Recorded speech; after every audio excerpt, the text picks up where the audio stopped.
Okay, now coming back to this ruling now of shaking hands, because what's happened is this woman, I've forgotten her name, but she refused to shake hands, and that's what triggered this whole incident. So what is the ruling about shaking hands with the opposite genders? Now, I want to say, first of all, there is a conventional understanding. What I mean by conventional, and I'm not saying traditional, because I don't believe it's necessarily from the, but I'll say it's convention as in it's the popular mainstream understanding of the general scholars and Muslims, is that shaking hands people feel is haram between the genders.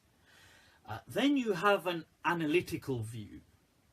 Now, the analytical view has taken a look at this and said, well, where does it say in Islam that shaking hands with the opposite gender is haram? And it's really interesting that upon inspection, you find that there are actually no hadith or nothing in the Quran or Sunnah that actually explicitly and clearly, so it's sarih and sahih, proves that or demonstrates that it's haram to shake hands with the opposite gender. So you think, well, wait a minute. So where has all of this kind of come from, if that's the case? So there's a few things here to look at. Now, that is that one, people use this hadith that the Prophet said, oh, that rather than you should touch a woman, and tamassa, that you touch, mas is the word, mim, sin in Arabic, to touch, and the word lams can be used as touch as well, but mas, that if you touch a woman, you'd rather that there was a metal rod placed in your hand or in your head, and there's varying narrations. Now, first of all, these narrations are not authentic the way people would like them to be. They're not. But regardless, even if you accept them as authentic, many ulama understood here this to mean this was a euphemism for sex. That when people use the word mas, touch, they were actually speaking about having sex. So that is used. So in the Quran, for example, أَوْ لَامَسْتُمُ النِّسَاءَ, or that you've touched women, that you break your wudu. So the Hanafi madhab was open that no, this meant just sex. It didn't mean having physical touch, and the Shafi'iyya thought it meant physical touch, but the Malikiyya said, oh, it meant touch with desire and not just regular touch. Now, then there's another hadith that is taught, it is a sahih hadith, that the Prophet said, I la usafihun nisa, I do not shake hands with women. Now the issue here is that there are several narrations that come from Atiyya, which are transmitted in Ibn Hibban, in Bazzar, in other books like At-Tabari, Ibn Hajar brings them as well, that the Prophet sent Umar ibn al-Khattab radiallahu anhu. And there's varying narrations here. And in some narrations, he sent Umar as a deputy, and Umar took the pledge, and they said, فَمَدَّ يَدَهُ, he stretched forward his hand. Atiyya says, فَمَدَدْنَا أَيْدِيَنَا, so we stretched our hands. Now, some people understood this narration to be referring to the Prophet. So they said that the Prophet shook hands with them. Other people said, no, this wasn't the Prophet, this was Umar. Then there's other narrations that say that no, the Prophet placed a barrier like a cloth, and then they shook hands. Many scholars have said, like today, many of the scholars from Al-Azhar, Shaykh Al-Azhar, Ahmad Tayyib, who is Maliki, has said that shaking hands, not as a sexual act, I mean, it's not generally done as a sexual act, but just shaking hands in general is permitted. Sheikh bin Bayya, who is a Maliki scholar, has given that fatwa, renowned worldwide, one of the teachers of Hamza Yusuf. The Fatwa Forum for Europe has given that fatwa. Sheikh Qardawi has given that fatwa. Many ulama have given that fatwa that shaking hands. In fact, Sheikh Ahmad Tayyib, it's famous about him that he was handing out the graduation awards.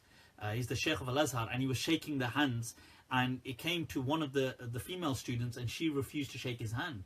I mean, he didn't make a big deal, but it was on stage, and then later on it was spoken about, and he said that that's fine, but this isn't actually his understanding is this was more a cultural issue.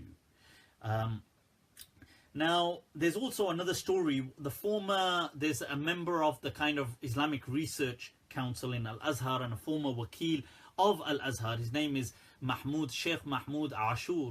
He speaks about on one of his travels to America. He says he got there and there was a Muslim, and he's speaking to Muslims, and there was a Muslim woman, and he tried to shake her hand, and she says, I don't shake hands.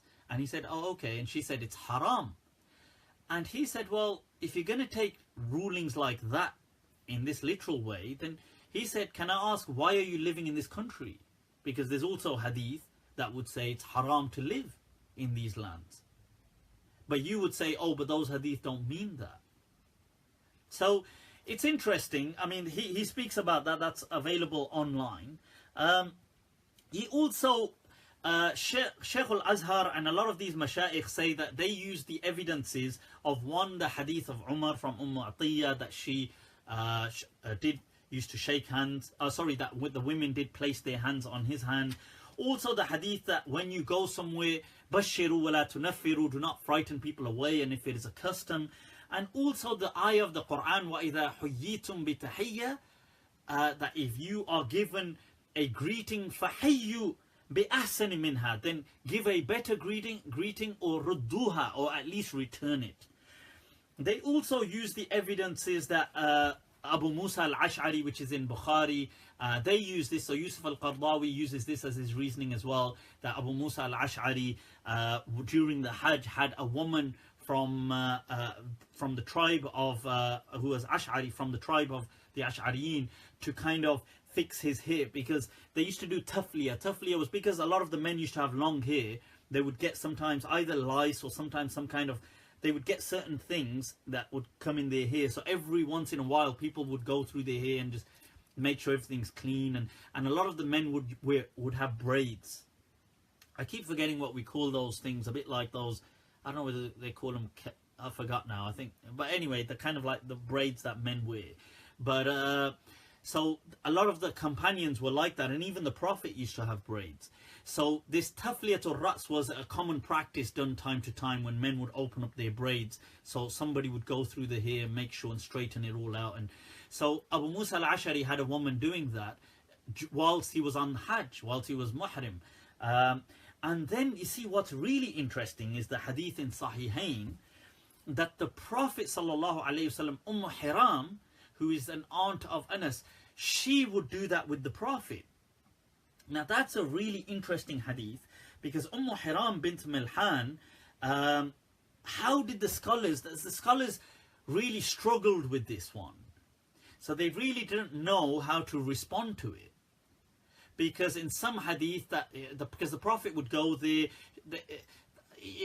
I mean, the Prophet generally, she was one of the aunts, but the Prophet would go there. Sometimes when he was going somewhere, he would take a rest there. He was known to sometimes take a nap, and he would take a nap at her house. Sometimes she would prepare some food for the Prophet. Sometimes she would do tafliyatul ra's, go through his hair.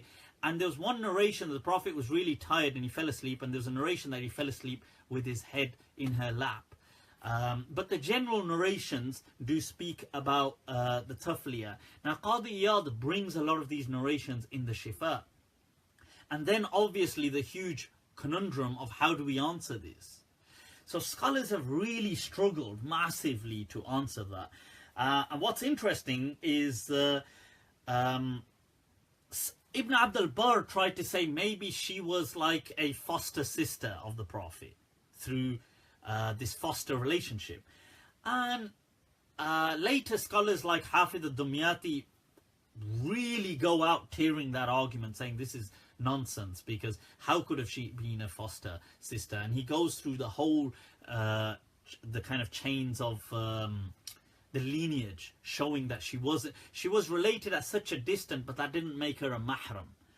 But what's interesting is Qadi Iyad says that, well, look, maybe this is khususiyah, right? This is specific with the Prophet. But then this is problematized by some people, saying, how could it... Ibn Hajar writes in Fathul Bari that وَفِيهِ جَوَازُ قَائِلَةِ الضَّيْفِ, that this hadith shows the permissibility of a guest to stay and kind of take a nap with people. And he says, even وَجَوَازُ الْخِدْمَةِ, and having people, a woman serving him who is not his mahram, وَجَوَازُ الْخِدْمَةِ الْمَرْأَةِ الْأَجْنَبِيَّةِ لِلضَّيْفِ بِإِطْعَامِهِ وَالتَّمْهِيدِ لَهُ, and preparations for him. And then he goes on to say, well, and here we've got, but he mentions ajnabiyya, so he even inclines to the fact that she was not related to the Prophet. So then some scholars said, well, that's because it was not doing this is not a kind of, there's nothing wrong with this. And it wasn't a kind of, in any way like a sexual thing. It's just general, just helping. But most of the scholars kind of Ibn Hajar tried to say, well, maybe it was just specific with the Prophet then. But these evidences have been used by a lot of these Shuyukh of Al-Azhar, by people like Qardawi, by Sheikh Ahmed Tayyib, by the Fatwa Forum for Islamic Forum for Europe, the Islamic Fatwa Council of Europe, by Sheikh bin Bayya, by all these kind of people that are highlighted. What I would say is that, look, if you're in a situation, if you're in a convention, my own understanding is, look, you go with your conventions. Okay, so if you're in a convention where people don't do this, you don't do this. So I would go with the general ulama. But I would highlight that, look, this fatwa is this. So if you're in a convention where people do this, you can take this fatwa and you can act according to it. So you just need to choose your battles. Like, on one hand, was it really wise for the woman to make this such a battle, to lose her citizenship over? Not that the French were right in doing so, but her making this such a battle when so many ulama said, look, there isn't actually even a clear verse of the Quran or a hadith, clear sunnah saying it's haram, and there's all this ikhtilaf. Like, I'm just saying, I think sometimes as Muslims we need to choose our battles wisely.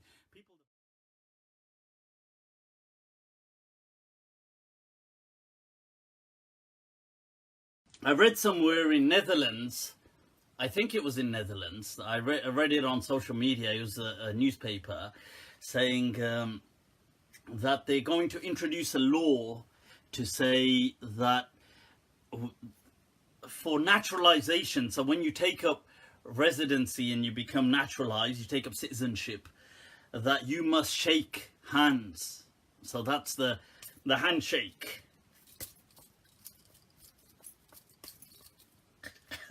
Not that handshake, but the citizenship handshake is mandatory. So if you decline the handshake, they will decline your naturalization. So they will. So basically, no passport. You know, this one. You must shake the hand. You know, shake the hand. You must shake the hand. You know this. That's what they ought to do. I mean, I don't know what this craze is, by the way, with Muslims. Like, we're not allowed, some Muslims, sorry. We're not allowed to shake hands, and we're not allowed to shake hands.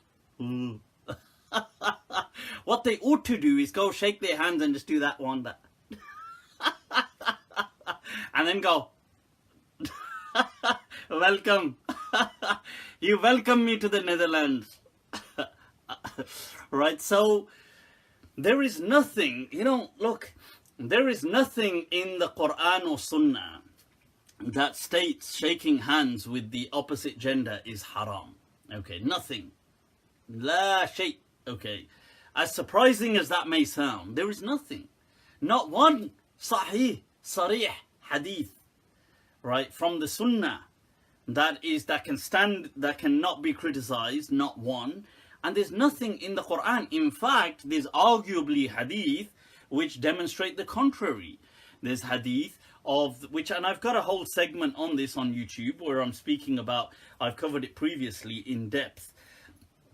And I go through the few hadith that they do provide, people who back that argument, and how all of them are clearly weak. There isn't anything.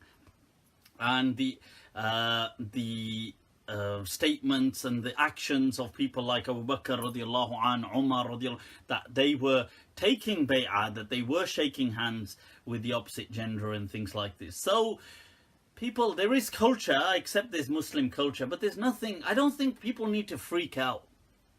You know, if somebody's going to shake your hand, just shake the goddamn hand. It's not, I'm not saying take the hand and do something with it. You, naughty, you haramis. I'm saying that you just shake the hand, is, you know, like a decent human being. Just shake the hand.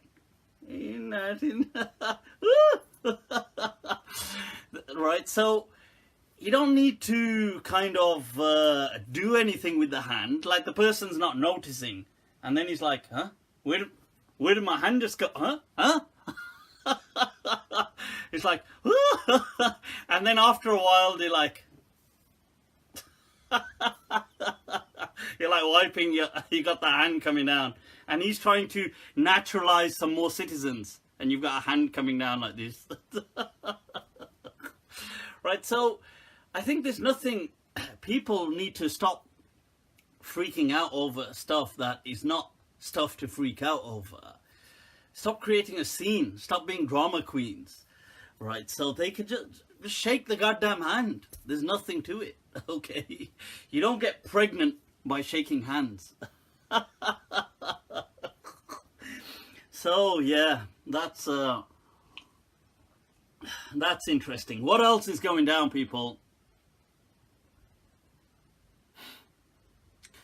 This law is also wrong. They claim the handshake of secularism and custom to shake hands upon agreement to meet selective approach to the meaning of secularism.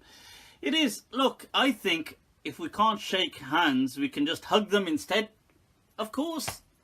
Don't shake hands, hug them. Say, yaar, jadoo ki jappi. Say, come here, yaar. Oh, yaar, Islam ko gale laga lo, yaar. That's what they ought to do. That would be like, can you imagine that? Whoever he is, let's say some minister, whoever he is, he's trying to shake hands and there's some woman, niqabi, whatever, and he's like, and she's like, Gale lag ja zalim. And she's like, I tell you, they'll probably change the law the next day. He'll probably be like, oh my God, this is it. These are I see my life flashing right before my eyes. So, yeah, they are a reaction, these laws. I know they are a reaction because some people are just fed up.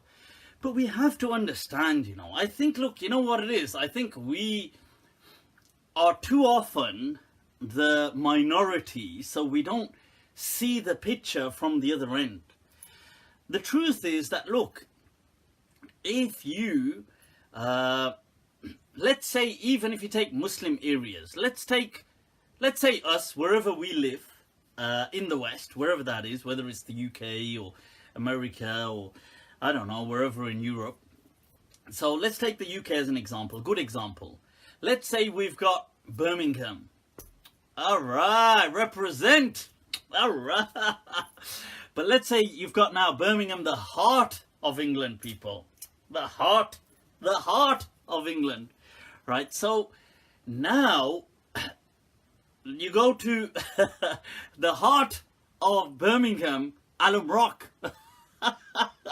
And the heart is clearly under cardiac arrest. It's got so much cholesterol in there. It's like, Alum Rock is like Pakistan capital in, I mean, Birmingham might as well be part of Pakistan, but the point is, Alum Rock is the dense. It's all those clotted up arteries. Now, let's just say you take a Muslim areas. Now, imagine, let's take people who are quite, yeah, this is a mental experiment, a thought experiment. Let's say some Hindus started to move in. Right. Now, Hindus, to be fair, let's say Indian Hindus, they, same kind of, you know, very similar features to us as Pakistanis, let's say. Very similar culture. We all eat roti. We all eat biryani. We all, this is same culture, same kind of language. So there isn't even those differences.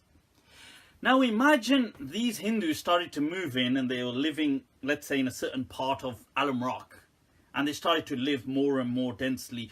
But then they all started to walk around wearing the orange, saffron, those kind of Swami outfits. And they all started to wear the bright red marks.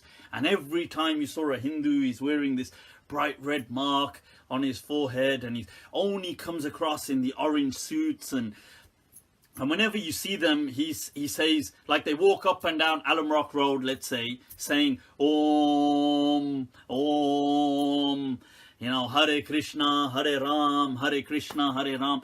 Let's say they're doing all these things. And they walk around with their agarbattis. And they kind of like their incense sticks, but they're not harming anyone. They're not harming anyone. They're not kind of like doing, but they're doing this, let's say. I guarantee you, despite our such proximal similarities to Indians, to Hindu Indians, despite our ethnicities almost really just being very similar, despite our language similarities, our cultural similarities, Muslims would become incredibly intolerant towards this. I guarantee you that if they started to do it, if one guy did it, it wouldn't be a problem. If 2-3 people did it. But imagine they started to do this in the hundreds. That every time you see them, they just, Om Namah Shikar, whatever it is, and they just moving incense sticks, and they're just walking around, and they're wearing those things, and they're saying Jai Shiva and all of this.